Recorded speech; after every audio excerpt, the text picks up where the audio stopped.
रमज़ान मुबारक से पहले क्या अल-अक़सा पर ताले लगा दिए जाएंगे? इसराइल की तरफ से मुसलमानों की एंट्री पर क्या बैन लगाया गया है? इस हवाले से पूरी तफसील बताने के लिए हाजिर हैं हम। आदाब, इस्तकबाल है आपका।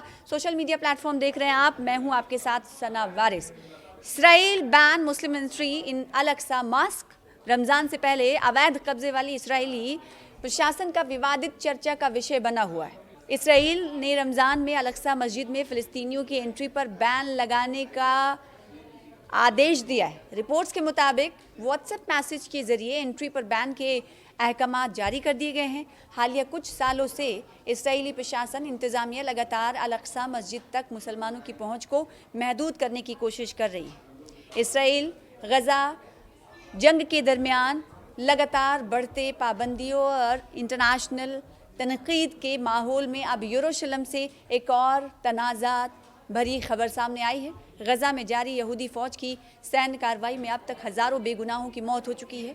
आए दिन IDF के संरक्षण में इसराइली नागरिक फ़िलिस्तीनियों की ज़मीनों और घरों पर अवैध कब्जा करते हुए दिखाई पड़ते हैं।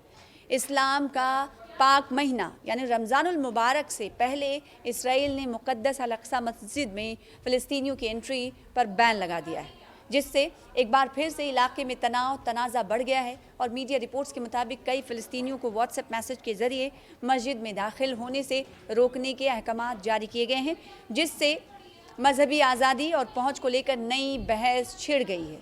फ़िलिस्तीनी समाचार एजेंसी की रिपोर्ट के मुताबिक 5 फरवरी को इसराइल की गैर कानूनी कब्जे वाले इंतज़ामिया ने पूर्वी यरूशलेम में रहने वाले फ़िलिस्तीनी शहरियों को नए अहकाम जारी किए हैं। इस विवादित आदेश में अल-अक़सा मस्जिद में प्रवेश पर पाबंदी भी शामिल है।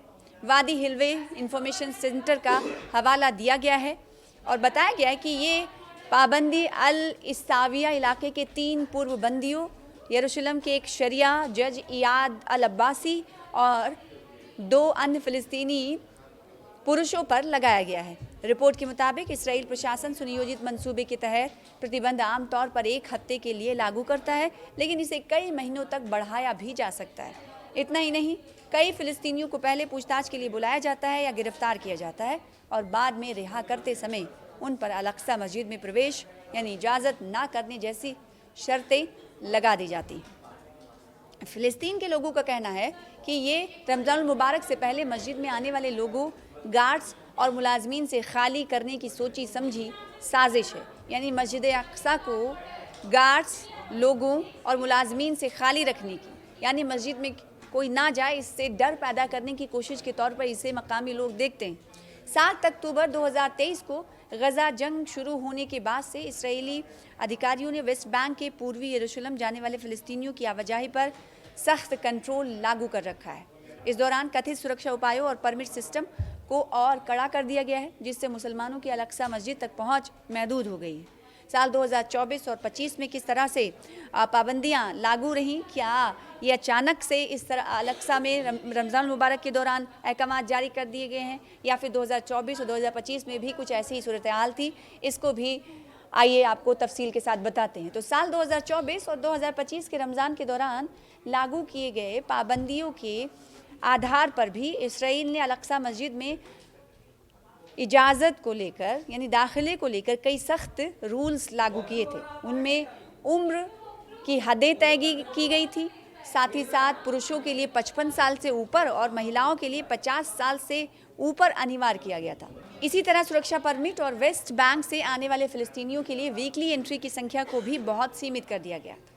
रिपोर्ट्स के मुताबिक रमज़ान से महज 2 हफ्ते पहले सामने आए इन अहकामात ने मुसलमान और फ़िलिस्तीनी फ़िरक़े में चिंता बढ़ा दी है, तशवीश में मुब्तला लोगों को कर दिया है, क्योंकि मजहबी जब वक्त होता है या तमाम रिचुअल्स होते हैं, उसके दौरान अल-अक़सा मस्जिद में बड़ी संख्या में नमाजियों के पहुँचने और इबादत करने की रिवायत रही है, जिस पर फ़िलहाल इसराइल लगाम लगाने की कोशिश कर रहा है। तो ऐसे में देखना होगा कि इन अहकामात के बावजूद, क्योंकि अक्सर हम ये देखते हैं कि कई अहकामात लगाए जाते हैं, अहकामात जारी किए जाते हैं, पाबंदियाँ लगाई जाती हैं, लेकिन यहाँ पर फ़िलिस्तीनियों की ख़ासी तादाद देखने को मिलती है नमाज अदा करते हुए, और कई मरतबा ये कोशिश करते हुए नमाजी दिखाई देते हैं कि उन्हें मस्जिद के अंदर जाने की इजाज़त दी जाए, तो कई मरतबा ये देखा जाता है कि हंगामा भी देखा जाता है, तनाज़ा भी और धक्का मुक्की की भी कोशिश, क्योंकि वहाँ पर मौजूद इसराइली फ़ौजियों से उनकी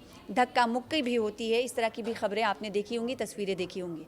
तो अब जिस तरह से अहकामात जारी किए गए हैं इसराइल की तरफ से मस्जिद अक्सा में दाखिले को लेकर, उसका असर किस तरह से दिखाई देता है, ये देखने वाली बात होगी। क्या ये माने या देखा जाए 2024 और 2025 में जिस तरह से पाबंदियां आयत थी रमज़ान मुबारक के दौरान, लेकिन उसके बावजूद हमने देखा कि कसीर तादाद में आलम इस्लाम और इस्लाम पर अमल रखने वाले लोग, फ़लस्तीनी, गज़ा से मुकीम आम शहरी, क्या इस बार भी उसी तरीके से हुजूम के साथ मस्जिद अक्सा में इबादत करते हुए देखे जाएंगे, या फिर कई बार हमने देखा है कि हालत कशीदा भी हो जाते हैं, झड़पें भी होती हैं, पथराव भी होता है, और उसके बावजूद भी फ़लस्तीनी शहरियों की जानिब से मस्जिद अक्सा में सजदा करने की कोशिशों को नहीं रोक पाता है सिहूनी ताकत। तो क्या इस तरह की तस्वीरें एक बार फिर से नज़र आएंगी? देखने वाली बात होगी। रमज़ान मुबारक की आमद है, ऐसे में मुस्लिम शहरियों की तरफ से, जो फ़लस्तीनी शहरी हैं, उनकी तरफ से भी कोशिश होती है कि उनकी इबादतें अक्सर मस्जिद अक्सा में ही हों, ज़्यादातर नमाज को वो वहीं पर अदा करें। लेकिन उससे पहले हम देखते हैं कि इसराइल की तरफ से नाम नेहाद अहकामात जारी किए जाते हैं और रोकने की भी कोशिश की जाती है, और साथ ही साथ कई शर्तें लगा दी जाती हैं, जिसका जिक्र आपसे कुछ देर पहले हमने इस रिपोर्ट में किया है।